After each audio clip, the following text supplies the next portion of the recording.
안녕하세요, 더블로록입니다. 오늘은 기본기가 상당히 충실한 로봇 청소기인 셀렉트 로봇 청소기 리뷰를 준비했는데요. 영상으로 자세히 소개해드리겠습니다. 제품 구성은 사용 설명서, 리모컨, 물걸레 2개, 물걸레 패드 부착판, 리모컨 배터리도 들어있고요. 일회용 물걸레 10장과 먼지 수집팩 2개, 청소기 본체, 헤파 필터가 내장되어 있는 물통 겸 먼지통, 그리고 클린스테이션 안에 먼지 수집팩 1개가 더 포함되어 있고요. 추가 헤파 필터 1개에 청소솔 1개, 그리고 앱 설치 가이드가 들어있습니다. 참고로 가격은 공식 판매처 기준 89만원입니다.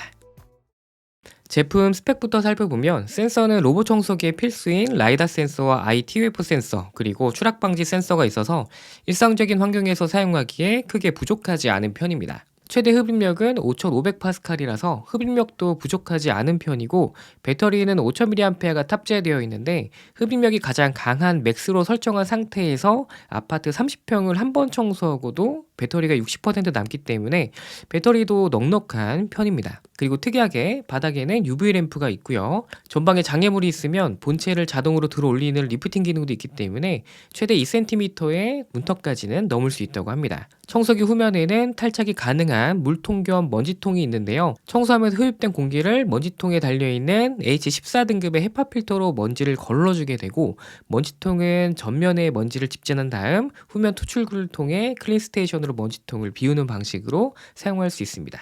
그리고 상단에 뚜껑을 열어서 먼지를 비울 수도 있어요. 하지만 제품 구조상 물통과 먼지통이 일체형으로 되어 있고 필터까지 같이 있기 때문에 물통에 물을 담을 때는 필터나 먼지통 안으로 물이 들어갈 수도 있기 때문에 물을 담을 때는 조금 주의가 필요할 것 같습니다. 클린스테이션은 충전과 동시에 청소기 안에 있는 먼지까지 집진이 가능하고요. 전면에는 LCD를 통해 로봇 청소기 배터리 상태와 충전 상태, 그리고 먼지 수집팩 교환 시점까지 확인이 가능합니다. 자, 스펙은 이 정도로 마무리하고요. 실사용 후기를 이야기해 볼 텐데요. 로봇 청소기에 대한 설정과 작동은 투야 어플로 가능하기 때문에 투야 앱을 다운받고 회원가입을 한 다음에 기기를 선택하고요.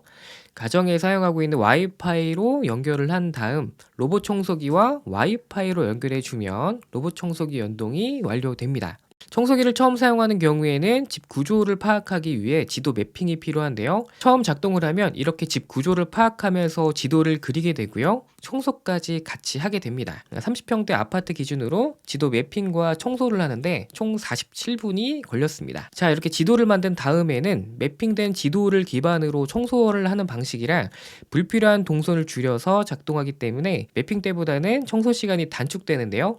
두 번째와 세 번째는 2분 정도 단축된 45분이 걸렸고요. 5회차부터는 6분이 단축된 41분 만에 청소가 끝났습니다. 사실 로봇 청소기는 센서나 흡입력도 물론 중요하지만 개인적으로 가장 중요하게 생각하는 부분이 이 청소 로직이라고 생각되는데, 매핑이 끝난 다음에는 확실히 불필요한 동선 없이 이동하기도 하고 장애물을 만나도 크게 버벅거리지 않고 빠르게 위치를 찾아가는 부분이 꽤나 만족스러웠습니다. 자, 청소를 마치면 자동으로 클린스테이션으로 이동해서 충전과 동시에 먼지통에 있는 먼지를 자동으로 비워주게 됩니다.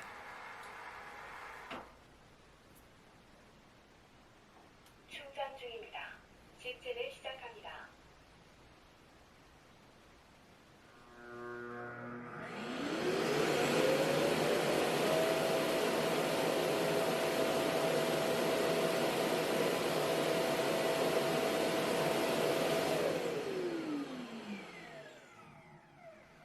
집진이 완료되었습니다.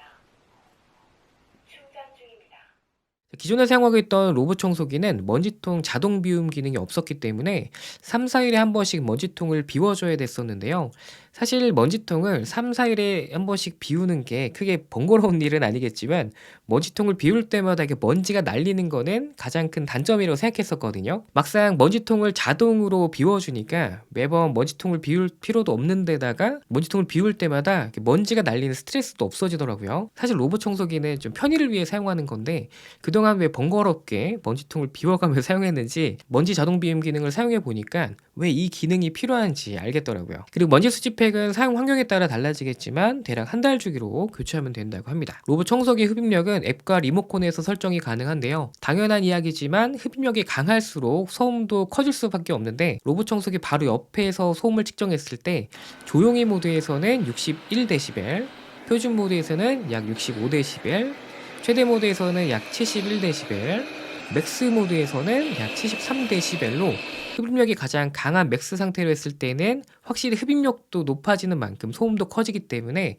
너무 이른 시간이나 너무 늦은 시간에 사용하시는 건 피하는 게 좋을 것 같아요. 여러 번 사용해 보니까 최대 모드나 표준 모드 정도만 사용해도 일상에서 나오는 먼지는 충분히 청소가 가능했기 때문에 정말 극한 청소가 필요하지 않는다면 일상적인 환경에서는 최대 모드나 표준 모드를 사용하는 것도 괜찮을 것 같습니다. 자, 물걸레는 회전하거나 움직이지 않고 고정되어 있는 방식이지만 청소할 때 걸레 부분이 바닥을 누르고 이동을 하기 때문에 생각보다 걸레질이 잘 되는 편이고요. 물걸레에는 물이 총 3군데로 공급되는 방식이라 물걸레 전체에 물이 고르게 퍼져서 물걸레질도 고르게 되더라고요. 확실히 먼지만 청소하는 것보다 물걸레까지 같이 사용했을 때 청소 만족도가 더 높은 것 같습니다. 물통은 먼지통과 일체형이라 청소할 때 물이 부족하진 않을까 걱정했었는데 사용량을 보통으로 설정한 상태로 아파트 30평대를 40분 청소하고도 물이 약간 남아있기 때문에 일상적인 환경에서 청소 한 번 운영할 때는 전혀 부족하지 않을 것 같습니다. 그리고 물 사용량을 보통으로 설정했을 때 청소기가 지나간 다음에 바닥을 만져보면 약간 물이 촉촉하게 남아있는 정도이기 때문에 보통이나 조금 정도로 설정해서 사용해도 충분할 것 같습니다. 로봇 청소기를 사용하다 보면 베란다나 화장실 문턱을 만나면 그 문턱을 넘으려고 하는 경우가 있는데요. 이런 경우에는 베란다나 화장실 문턱 위치를 앱에서 금지 설정 구역에 가상벽으로 지정해 두면 청소할 때 벽으로 인식하기 때문에 좀 더 빠른 청소가 가능해지기도 하고요. 특정 부분만 집중적으로 청소하는 스팟 청소, 그리고 원하는 구간만 지정해서 청소하는 지정 청소, 그리고 원하는 구역을 지정해서 청소하는 스마트 구역 청소 기능도 있습니다. 추가로 예약 청소나 원격 조정, 클린스테이션 먼지 비움 설정 같은 부분도 앱에서 가능하더라고요. 로봇 청소기의 모든 기능들은 앱으로 사용이 가능한데 기본으로 제공되는 리모컨에도 의외로 기능이 많더라고요. 기본적으로 청소 시작이나 종료뿐만 아니라 방향키로 청소기의 위치를 이동시킬 수도 있고요. 흡입력 설정 같이 간단한 조작도 가능해서 앱을 사용하기 힘든 부모님께 로봇 청소기를 선물한다면 이 리모컨도 어느 정도 쓰임새가 있어 보이긴 합니다. 자, 이렇게 셀렉트 로봇 청소기를 살펴봤는데요. 먼지통 자동 비움에 충분한 흡입력, 그리고 똑똑한 청소 로직에 물걸레 기능까지 있어서 정말 기본기에 충실한 로봇 청소기라는 생각이 들었습니다. 개인적으로는 먼지통 자동 비움 기능이 가장 만족스러웠는데요. 먼지통 자동 비움 기능은 이제 로봇 청소기의 필수 기능이 아닐까라는 생각도 들기도 하네요. 자, 오늘 준비한 영상은 여기까지입니다. 혹시 궁금하신 점 있으시면 댓글 남겨주시고 영상 끝까지 시청해주셔서 감사합니다.